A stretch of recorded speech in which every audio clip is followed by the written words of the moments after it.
day, everyone. I am Cycloe B. Akabal, and let me continue the discussion on Chapter 2 on the fundamental roles and functions of school. Schools and teachers are expected to deliver their services and perform their jobs, which should be effective for the students and the community. So, here, let us talk about the multiple functions of the school. Expected to produce high quality products, schools are not asked to have only one function, but multiple. It has multi-functions, and these include technical, economic, human, social, political, cultural, and international levels. This is provided in the detailed analysis of Multiplicity of School Functions by Cheng in 1996, as presented here. The first function is the technical or economic function of the school. Now, this function has its contributions to different society levels. What is technical or economic functions? Technical or economic function of the school refers to the contribution of schools to the technical and economic developments and needs of the individual, the institution, the local community, the society, and the international community. So, what specific contributions does the technical or economic function of the school bring to an individual? Let us find out. So, in the first level, the individual level, let us first take a look at our first column. Schools can help students to acquire knowledge and skills necessary to survive and compete in a modern society or a competitive economy, and provide staff job training and opportunity. So, therefore, the schools must produce students that are able to that are able to possess basic economic necessary skills to keep up with the fast paced developing environment. They must become competent enough to survive or provide services on their own in the future, assuming that as a result, from the staff job trainings and opportunities provided to them by the schools, right? So, from its name, individual, it focuses on the students as individuals. It focuses on its aid towards economic growth for the students, for them to be able to grow as someone who will be contributing to the economic growth in the future. So, with that, with the first level, let us continue to our second society level, which is the institutional. So, how does the technical or economic function of the school contribute to the institutional level? So, schools are service organizations providing quality service, right? And also, they serve as a life place or workplace of society for clients, employers, and all those concerned. So, here in the institutional level, it is emphasized that schools are a place, a working place, a life place, also, a life place wherein colleagues, clients, employers interact with each other, have these connections with each other. So, schools providing good quality service to the students expected, they are also expected to give and provide good quality service and environment to the people involved in that institution, not just to the students, but to everyone that is involved in it. Everyone that is concerned and is included in that institution must acquire a good functional environment as they are working as a society in that institution. So that is the function of that is the technical or economic function of the school to the institutional level.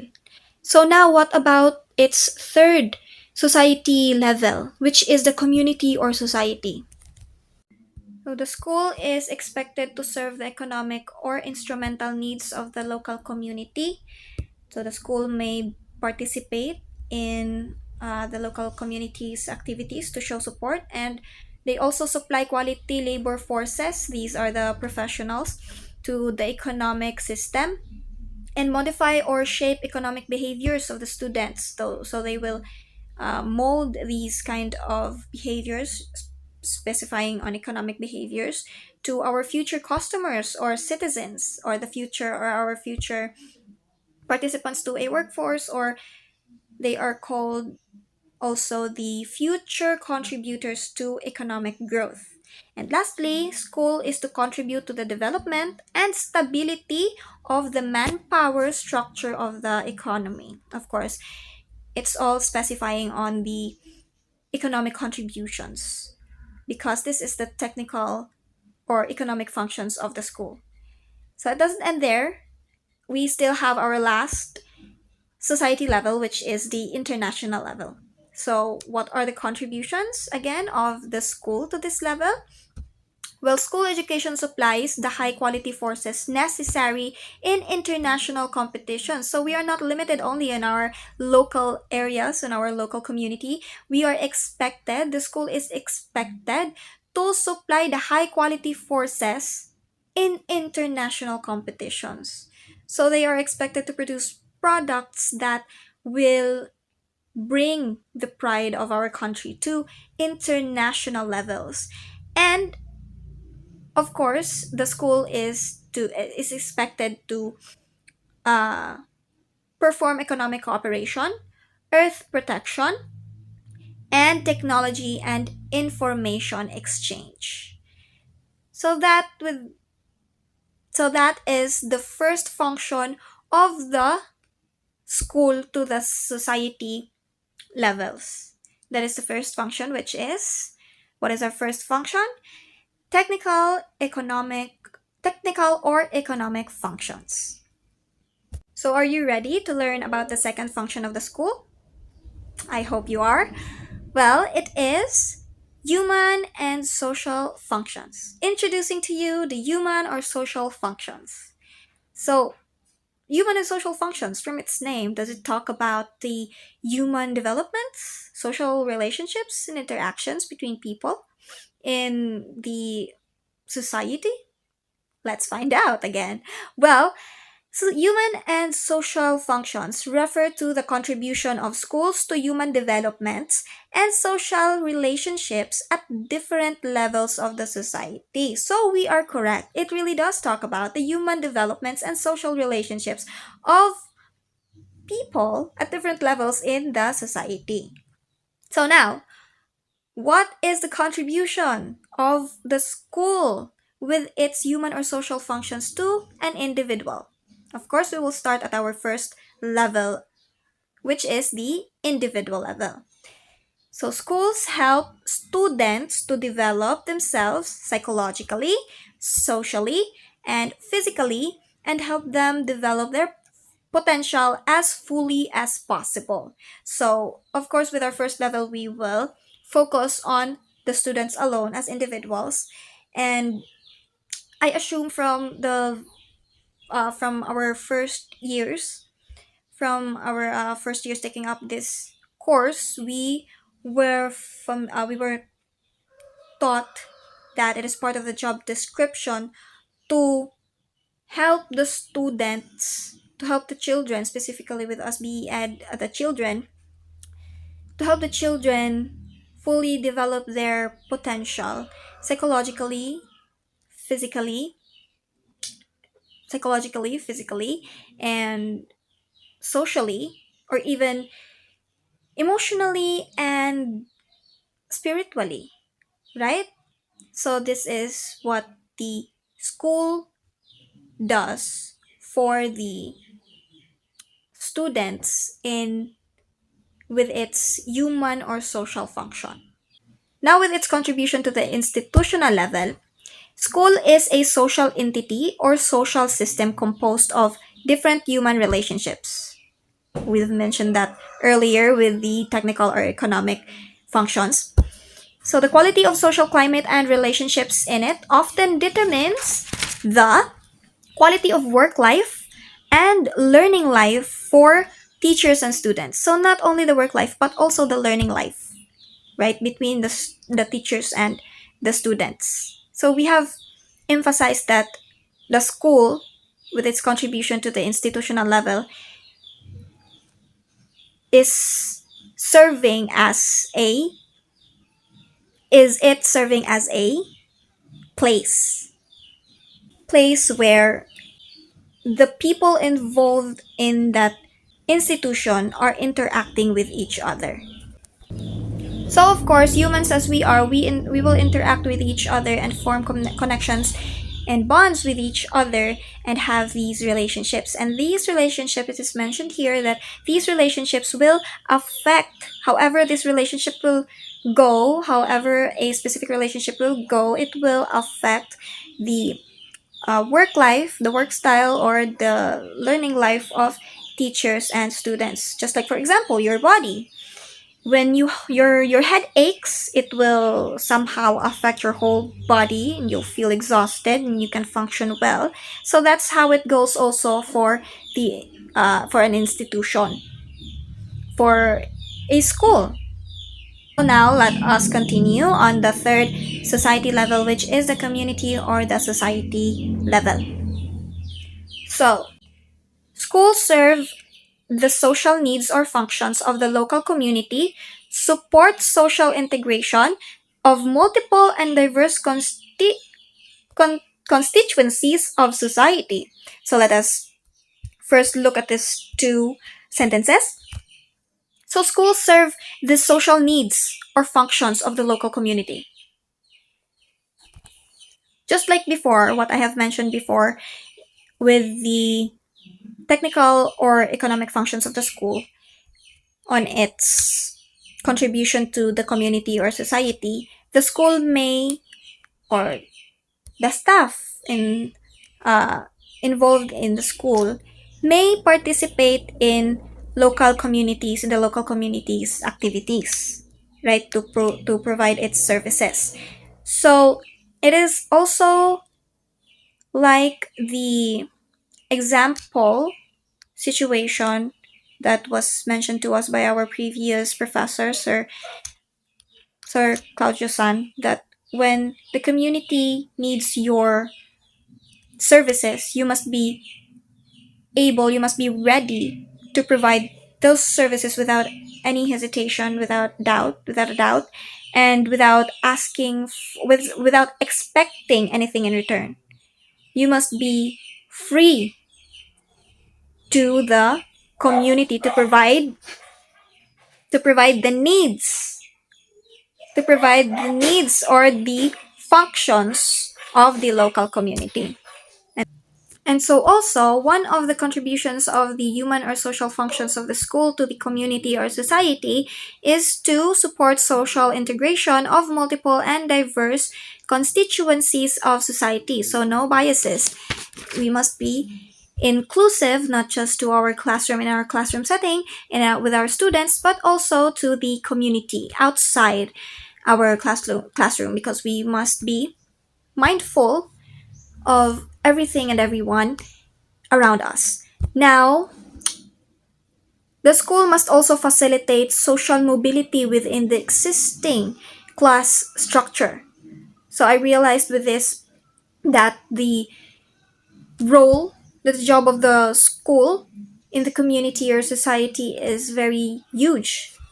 It's very big because the school is not only asked to witness or to observe the social mobility, but it is expected to facilitate it within the existing social class structure.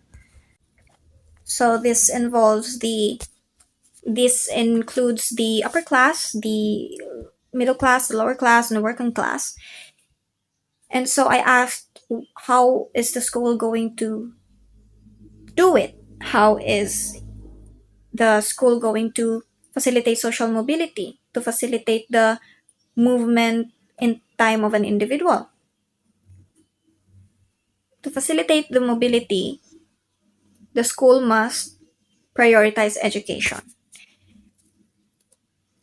Because with education comes knowledge, and of course, when knowledge is applied, there is change. And so, of course, that is the purpose of the school, to provide an access to education. So that's what facilitates social mobility within the existing class culture means. Now, the school should also reinforce social equality, no biases, for all people of different backgrounds. Okay?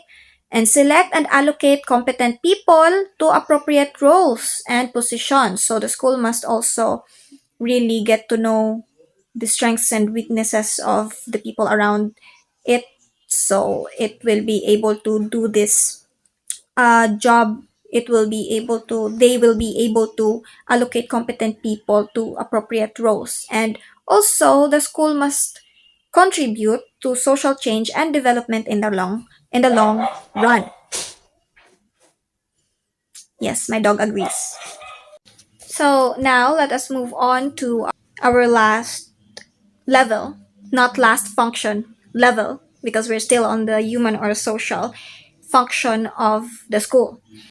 So the contributions that are expected from the school, rather, is to play an important role in preparing students for international harmony, social cooperation. So if the technical or economic function emphasized the economic cooperation, here, of course, on the human or social function of the school, it is emphasizing on social cooperation.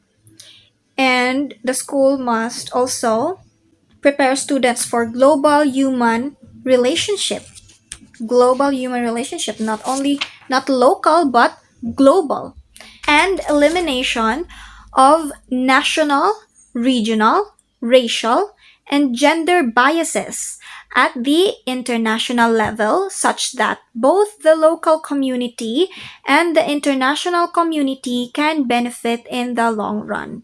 So the students must be able to acquire that wide and high understanding, not just of themselves, but also of other people, not just in their local area, but globally.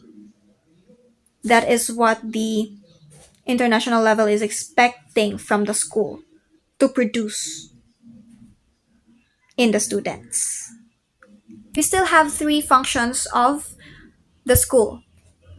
So we have talked about the economic or the technical function of the school and its human or social functions. Now let us move on and proceed to its third function, which is the political functions. So from its name, political functions, I think it is very obvious what it is referring to, but let us take a look.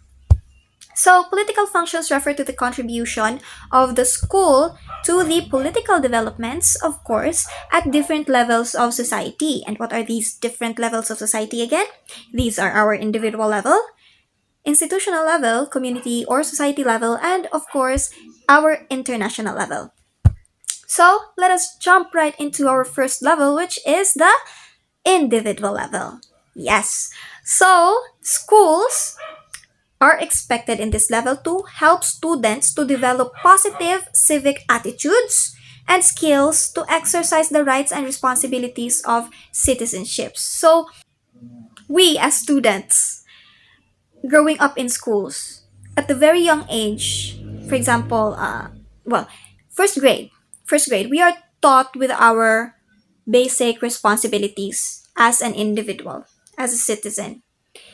It starts with ourselves, right? Our roles within ourselves, our responsibilities within ourselves, like our hygiene, how we must take care of our personal hygiene, and then our responsibilities in our family, and in our environment, right? And then in the school. And as we grow up, gradually obtaining that higher understanding, we are taught by our teachers our responsibilities as a citizen as we grow up. We are also taught with about our human rights, our civic rights. So this is the school. This is the contribution of the school. This is the expectation of the individuals from the school. And so I assume with our experience from elementary grades, the school, we really obtain this knowledge from our teachers, our schools, right? So with that being said, let us continue to our second level, which is the institutional level. So what is the contribution of the school with its political functions to the institution? So schools act as a place. Yes, that is very being emphasized with this discussion, the multiple functions of the school.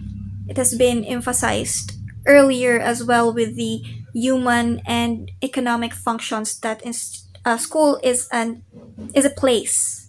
With its contributions to the institutional level, school is a place, right?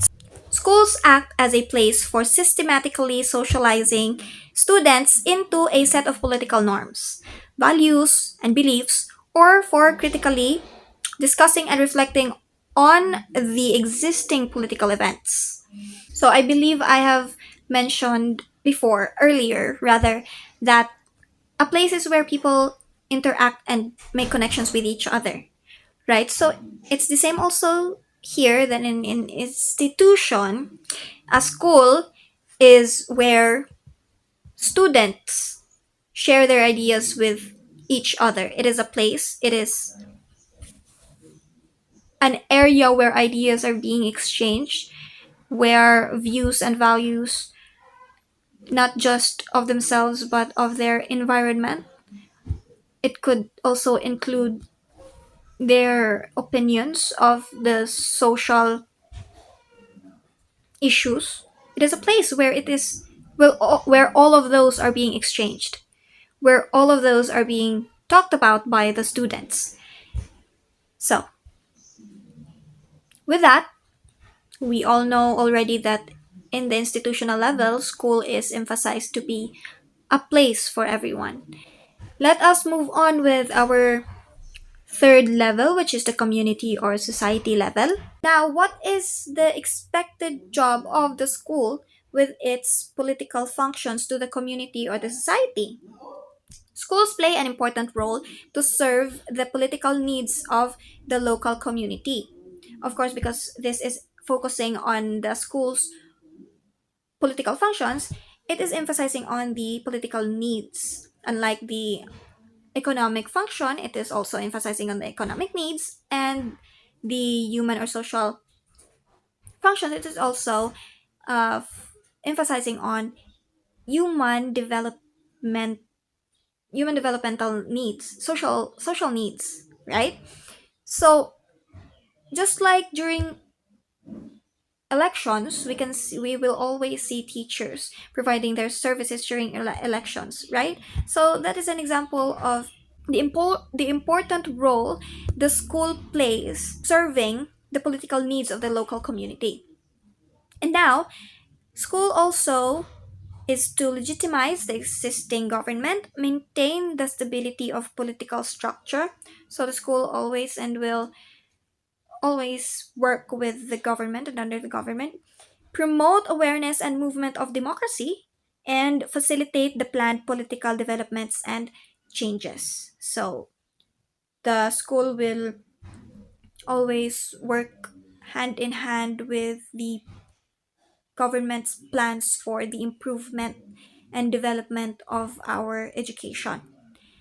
Now, with its international expectations, the international level, it is stated here that growing awareness of international dependence reinforces the need for the contribution of school education to international understanding, global common interest, international coalitions, peace movements against war, and elimination of conflicts between regions and nations. So the school is expected to strive hard for eliminating ignorance among the children. No, and as I mentioned earlier, that in schools we are taught with our we are slowly introduced to our responsibilities level by level as we grow old, as we attain that higher understanding. So with that higher understanding, the school is expected to widen our perception of the issues that are going around us. So these are not only the local issues, it also include the global issues. So the school is also expected to continue fostering this growing awareness so that we will not be ignorant, and instead we will study on eliminating conflicts. We will study on peace movements. We will study on the global common interests instead of factors that can cause conflicts between regions and nations. So those are such heavy responsibilities, right? So many expectations of the school. And it doesn't end there. There are still two functions to be discussed, and I will leave you with our next reporter. And so I hope that you have gained understanding from my discussion with the first three multiple functions of the school. And we will see each other again. Thank you for listening and staying with me. Now let us proceed with cultural functions. So it referred to the contribution of schools to the cultural transmission and development at different levels of society. So we have individual level, institutional level, community or society level, and international level. Now for individual level, schools help students develop their creativity, aesthetic awareness, and to be socialized with the successful norms, values, and beliefs of society. So at the personal level, schools are like gardens where creativity blooms. So they help students unleash their creativity, understand what looks and sounds good. So it is aesthetic awareness, and learn how to fit in with the successful ways people do things. So it is not just about facts and figures. It is also about nurturing unique and imaginative minds. Now, in institutional level, schools act as a place for systematic cultural transmission, reproduction of the next generation, cultural integration among the multiple and diverse constituencies, and cultural revitalization from the outdated poor traditions. Now let's proceed to community or society level. Now I want you to think of schools as the cultural heartbeat of our local area. They carry the important rules and expectations of our community. Because schools are not just about reading books. They are about passing on what makes our society special. The values, art, and things that matter. So they bring together folks from different backgrounds, making sure we all understand and respect each other. And guess what? Schools are like cultural superheroes, making our society stronger by fixing problems and preserving what makes us awesome. Next is international level. Now schools are like global ambassadors, so they teach us to appreciate all the different ways people live around the world. So it is not just about knowing the facts, it is about understanding and respecting different ways of doing things. So when schools bring together all these diverse cultures, it is like a beautiful puzzle.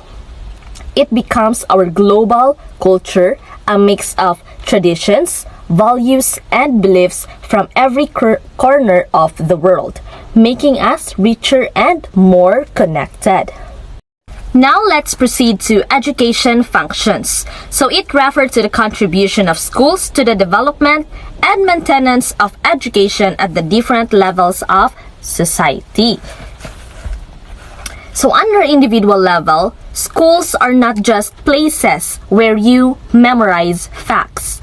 So it is where you learn how to learn. So schools help students discover their own unique ways of understanding things. It is not just students. Schools are like training grounds for teachers too, because they help teachers figure out the best way to teach, making sure that everyone is always growing and getting better at what they do. Next is institutional level. So schools become the heart of organized learning in our communities. So they are not just about classrooms. They are about the whole process of learning, teaching, and sharing knowledge. So schools are like laboratories where we experiment with new and better ways of educating. They are also constantly trying out cool ideas to make education more effective for everyone. Next is community or society level. They are not just buildings, they are service centers catering to all kinds of learning needs. Schools help professionals in education become even better at what they do.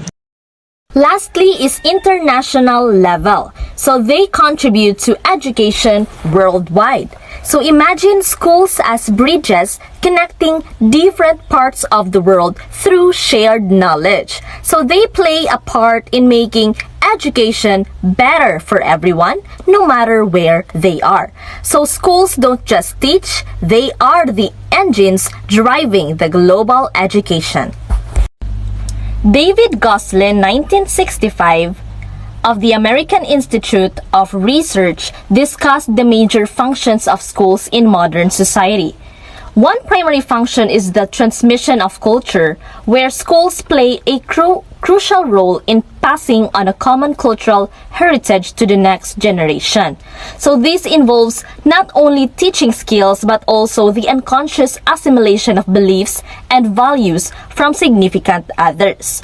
Another important function is supporting the discovery of new knowledge through research. So despite being a source of change and innovation, educational institutions are also expected to maintain a cultural continuity.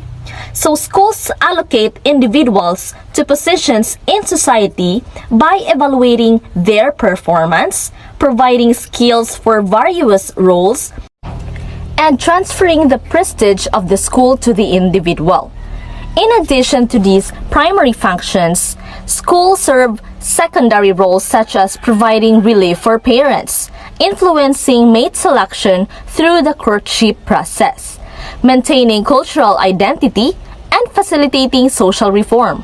Overall, schools play a multifaceted role in shaping individuals, transmitting culture, and contributing to the societal stability and development. So that ends our discussion. We hope that you have learned a lot today. Thank you for listening.